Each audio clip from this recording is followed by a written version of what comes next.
Racing in the Rain. Chapter 42. How quickly a year passes, like a mouthful of food snatched from the maw of eternity. How quickly. With little drama, comparatively speaking, to mark the months, they slipped by one, until another fall lay before us, and still almost nothing had changed. Back and forth, round and about, the lawyers danced and played their game, which was merely a game to them, but not to us. Denny took Zoe on schedule every other weekend, every Wednesday afternoon. He took her to places of cultural enrichment, art museums, science exhibits, the zoo and the aquarium.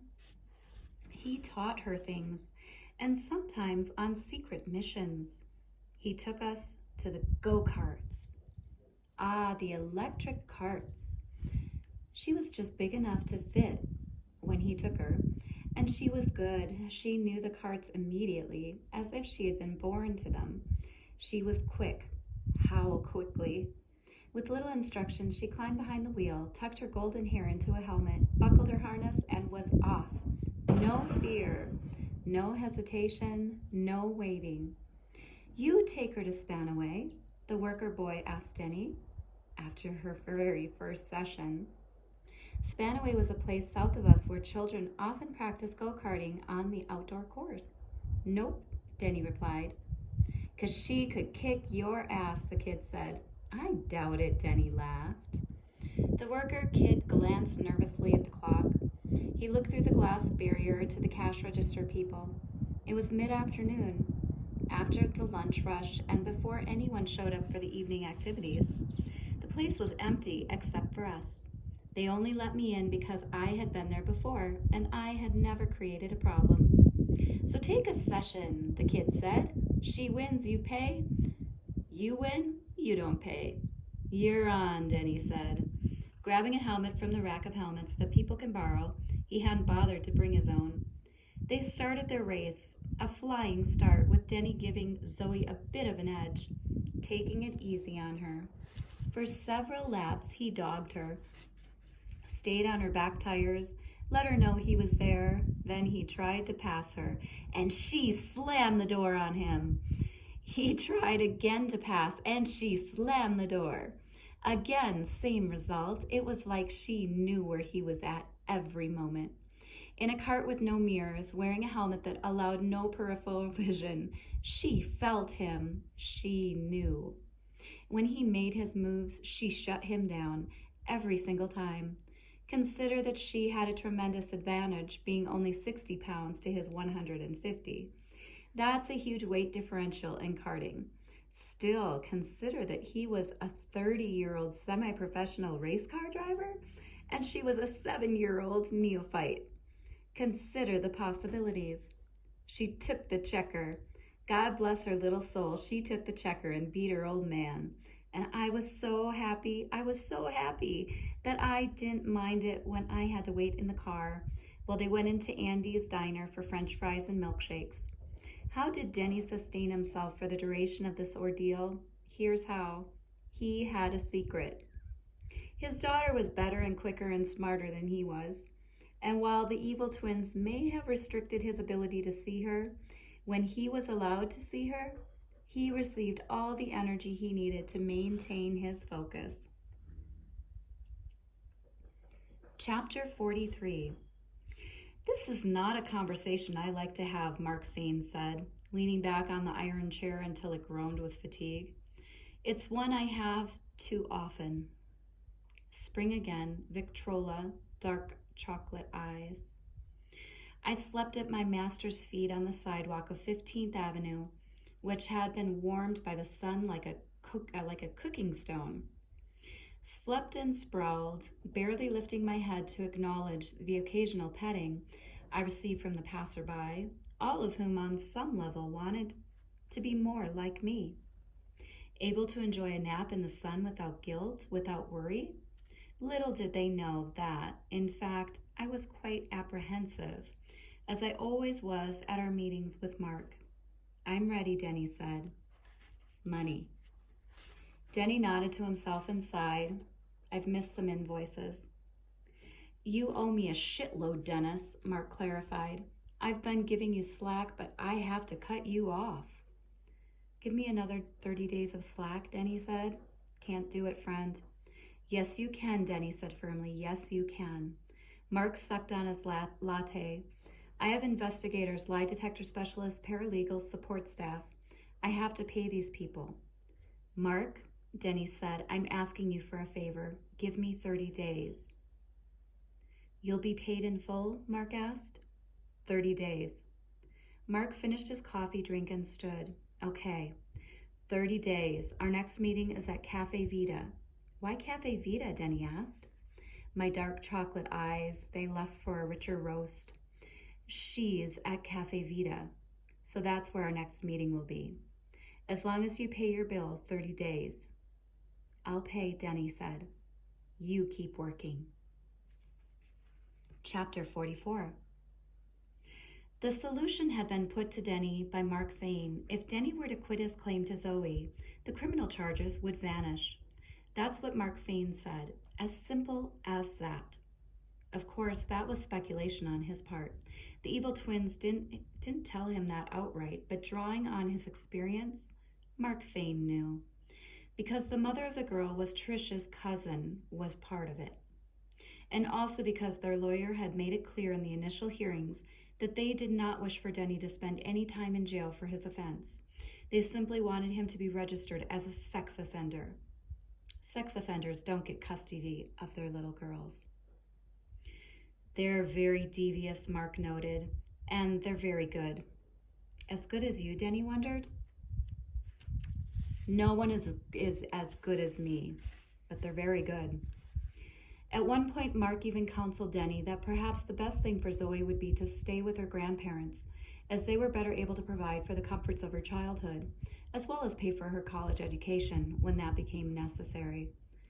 Further, Mark suggested, were Denny not to be the principal caregiver for Zoe, he would be much more able to accept instructing and driving jobs out of the state, as well as participate in racing series worldwide, if he chose so. He noted that a child needs a stable home environment, which he said could be best provided in a single housing location and with consistent schooling, preferably in the suburbs, or at a private school in the urban neighborhood. Mark assured Denny he would settle for nothing short of a liberal visitation schedule. He spent quite a long time convincing Denny of these truths. I wasn't convinced. Of course, I understood that a race car driver must be selfish. Success at any endeavor on an elite level demands selfishness. But for Mark Fain to say Denny should put his own needs above the needs of his family because concurrent success in both fields was impossible was simply wrong. Many of us have convinced ourselves that compromise is necessary to achieve our goals. That all of our goals are not attainable, so we should eliminate the extraneous, prioritize our desires, and accept less than the moon. But Denny had refused to yield to that idea. He wanted his daughter, and he wanted his racing career, and he refused to give up one for the other. Things changed quickly on a race course. I remember watching one of Denny's races when I had accompanied him to the track and was looked after by his crew. We watched near the start-finish line as with one lap remaining, Denny was in third place behind two other cars. They drove past us, and when they came back around for the checkered flag, Denny was by himself. He won the race. When asked how he had overtaken two cars on the final lap, he simply smiled and said that when he saw the starter wag one finger, meaning it was the last lap, he got a flash, and he said to himself, I will win this race. One of the racers ahead of him spun off the track. The other locked up his wheels and gave Denny an easy opening to pass. It's never too late, Denny said to Mark. Things change. Very true, things change quickly, and as if to prove it, Denny sold our house. We had no money left. They had sucked him dry. Mark had threatened to cease working for Denny's defense. There was little else Denny could do. He rented a truck from U-Haul and called on his friends, and one weekend that summer, we moved all of our belongings from our house in the Central District to a one-bedroom apartment on Capitol Hill. I loved our house. It was small, I know, 2 bedrooms and 1 bathroom, and the yard was too small for a good running. And sometimes at night, the buses on the street were too loud, but I had grown attached to my spot in the living room on the hardwood floor, which was very warm in the winter when the sun streamed in through the window. And I loved using my dog door, which Denny had installed for me, so that I could venture into the backyard at will. I would often go out on the back porch on a cold and rainy day when Denny was at work and sit and breathe and watch the movement of the tree branches and smell the rain. But that was no more. That was gone. From that point forward, my days were spent in an apartment with carpeting that smelled of chemicals, insulated windows that didn't breathe properly, and a refrigerator that hummed too loudly and seemed to work too hard to keep the food cold, and no cable TV. Still, I had tried to make the best of it.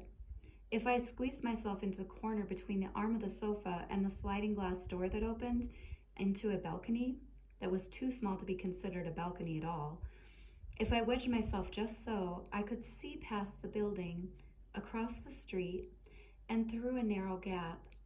I could see the Space Needle with its little bronze elevators that tirelessly whisked visitors from the ground to the sky and back again. Chapter 45. Denny paid his account with Mark Fane. Shortly afterward, Mark Fane was appointed to be a circuit judge, something about which I know little, except that it is a lifetime appointment. It is quite prestigious, and it is not refusable. Denny found a new lawyer who didn't meet at Cafe Vita or Victrola Coffee because he didn't care for young girls with eyebrow piercings and chocolate eyes. Whereas Mark Fane was a letter B, this new one was a letter L, Mr. Lawrence. Laconic, laid back, lugubrious. Mark had spark and fire, and this one had very large ears. This one asked for a continuance, which is what you can do in the legal world if you need more time to read all the paperwork. And while I understood it was necessary, I was still concerned. Mark Fane had carried himself with the energy of someone who had already won the game and was politely waiting for you to count the chips to discover your loss. Mr. Lawrence might have been very capable, but he carried himself more like a hound without a hunt. A hound without a hunt. Let me know when you're ready, look on his sad face. And so while it had seemed like we were getting close to the reckoning, suddenly the horizon shot away from us, and again we were waiting for the legal wheels to turn, which they did, but exceedingly slowly. Shortly after Denny began working with our new present representation, we received more bad news. The evil twins were suing Denny for child support. Dastardly is how Mark Fane had described them. So now, in addition to taking his child from him, they demanded he pay for the food that they fed her. Mr. Lawrence defended their action as a legitimate tactic, ruthless as it might be. He posed to Denny a question: does the end always justify the means? And then he answered it. Apparently for them it does. I have an imaginary friend. I call him King Karma.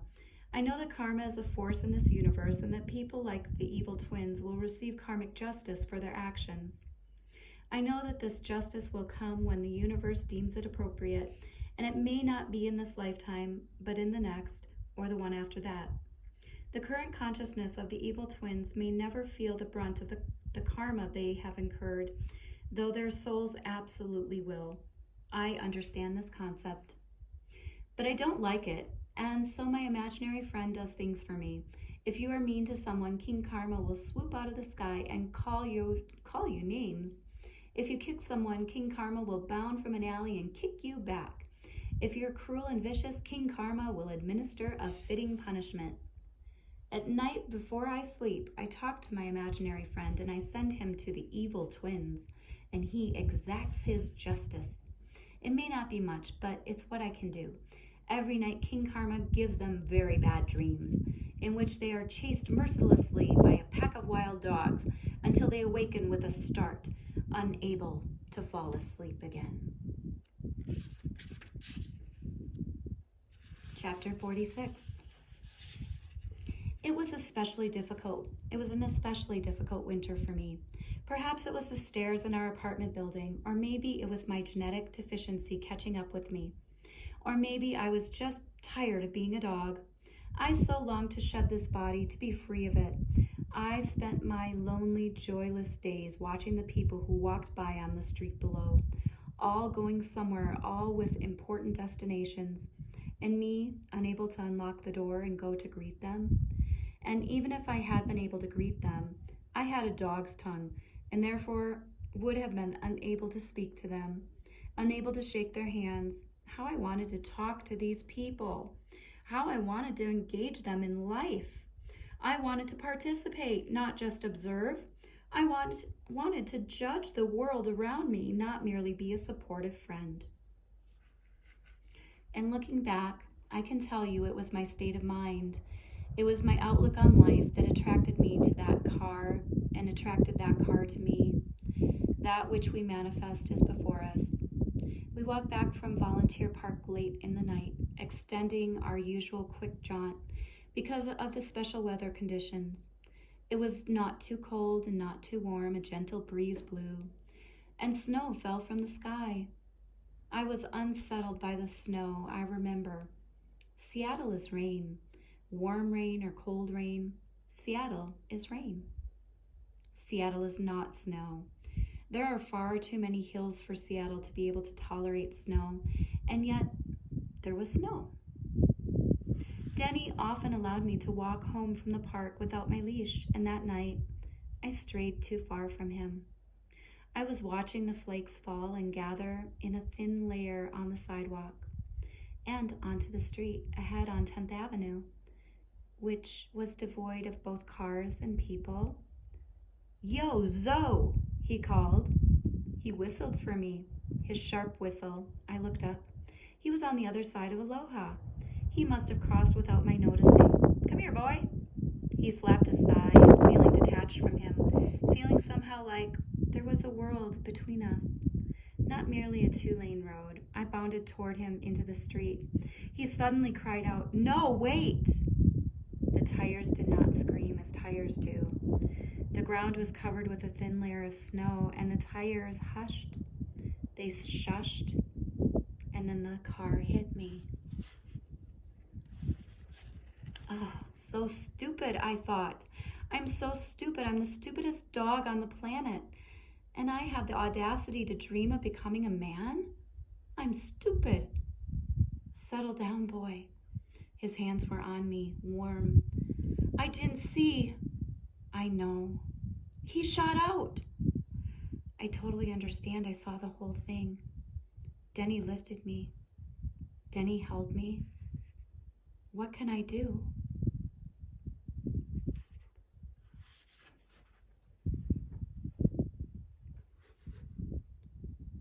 I'm several blocks from home. He's too heavy to carry me. Will you drive me? Sure, but you tried to stop. The street is snowy. I've never hit a dog before. You just clipped him. I'm totally freaking. He's more scared than he is anything else. I've never hit. What just happened isn't important, Denny said. Let's think about what's going to happen next. Get in your car. Yeah, the boy said. He was just a boy, a teenager. Where should I go? Everything's fine, Denny said, sliding into the back seat with me on his lap. Take a deep breath and let's drive. That's the end of chapter 46 of The Art of Racing in the Rain. by Garth Stein.